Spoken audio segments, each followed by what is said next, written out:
It is 17 past 9. Now, the town of Wittenoom, as you all know, may have been officially wiped off the map, but there are tourists who are still keen to get a close look despite the obvious risks. Now, some photos were posted to social media over the weekend by a self-confessed Wittenoom geek who actually went inside the mine a few years ago.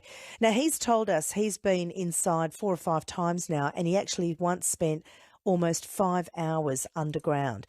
Now, he told us he was very well prepared. He had a mask, he had all the safety equipment, was wearing everything head to toe, but admitted that what he did was extremely risky. His view, though, is that people should be able to assess the risk for themselves and make their own choice about whether to go in or not. And I wonder if you agree with that sentiment. 1300 222 720. I had a chat to Melita Markey earlier this morning. She's the CEO of the Asbestos Diseases Society.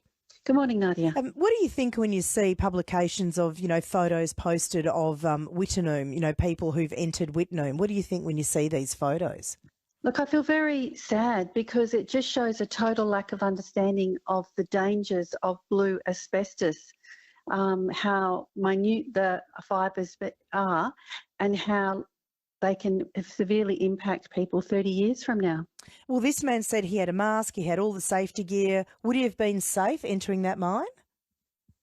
No, because he would come out with fibre on his clothing. He would take his mask off and he can have what we call an exposure just through like workers bringing their asbestos-covered clothes home and their wives washing it and them developing mesothelioma. It was interesting, some of the comments he was making to us, and he said everything outside the mine has been so compacted over the years, it's like concrete. And then he said inside the mine there's no wind or anything like that, so he felt the risk would be fairly low. What do you make of those comments? Well, he's obviously not an expert in the area, and air monitoring shows the levels in around Wittenoom are extraordinarily dangerous to human health because the fibres that kill us we can't see with the naked eye. They can only be seen under electron microscope. Is there a safe way to visit Wittenoom at all? Well, not according to insurers. It's a very high risk. So you're definitely not insured when you're visiting Wittenoom because even though they can cover themselves with as much protective gear as possible, there's still risks when you take that gear off. So why the fascination, do you think, that people still willing to take a risk to go and have a look at Wittenoom?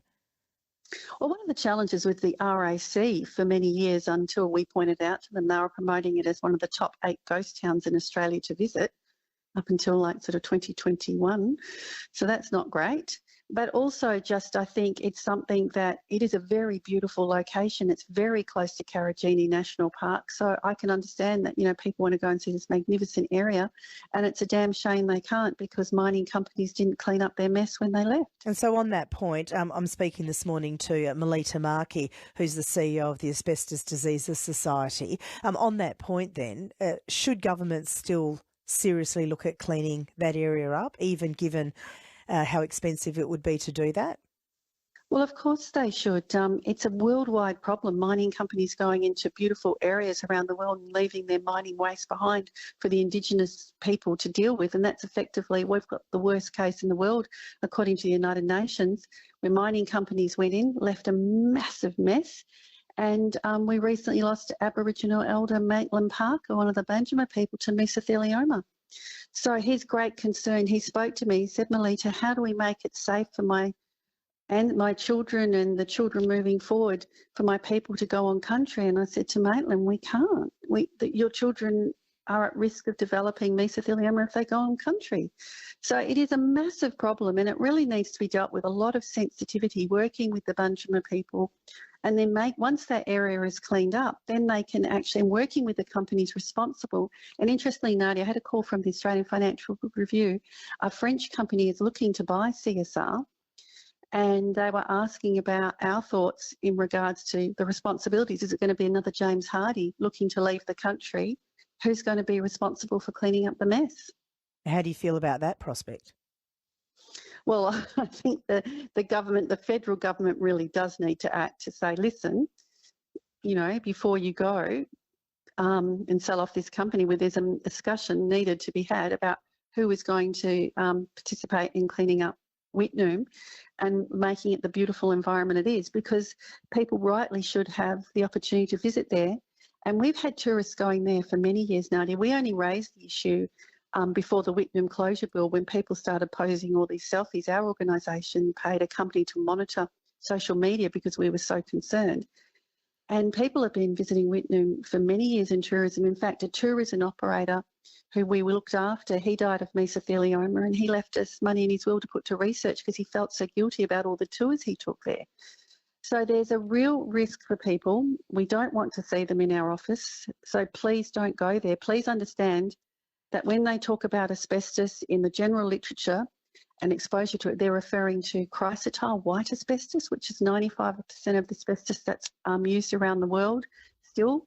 And it's a very soft, curly fibre. Our bodies are much able to get that out of the bodies. But the asbestos at Wittenoom is blue. It's very fine, it's very sharp, and it's very hard. And once that lodges in your pleura or other areas of your body, it doesn't move. It just sits there for 30 years on average, creating mutations which lead to cancers and other diseases. So I'd really like to say to people, do not risk it. And is there a risk from blue asbestos beyond Wittenoom, surrounding regions, surrounding areas? Of course, because we've got so much in our built environment, because James Hardie had 2 factories here in Perth. So all the fibre from Wittenoom, where it's being mined, was being manufactured here in Perth and then spread out through all the homes and farms throughout WA. So we have a lot of blue asbestos in our built environment again, which is why we're the mesothelioma capital of the world, because when you drill into that wall in your old Aussie beach shack, and hang a picture, or you sand it to paint it, you're exposing yourself to blue asbestos. So should there be more assistance to help people remove or replace asbestos in their homes? Absolutely. And I've been working with the Asbestos Eradication Agency Council, I'm a member of their council, to look at a strategic plan to go to the federal government to look for funding to help councils and ordinary people access asbestos removal, because it is very expensive. You do need experts. And why should we be left with, again, James Hardie wasn't asked to recall these dodgy products. So effectively, the Australian public's been left to deal with a failed product on their own. Can you imagine Takati with the airbags? They were forced to do a worldwide recall. I'll leave it there, Melita. Thank you for your time. Thank you.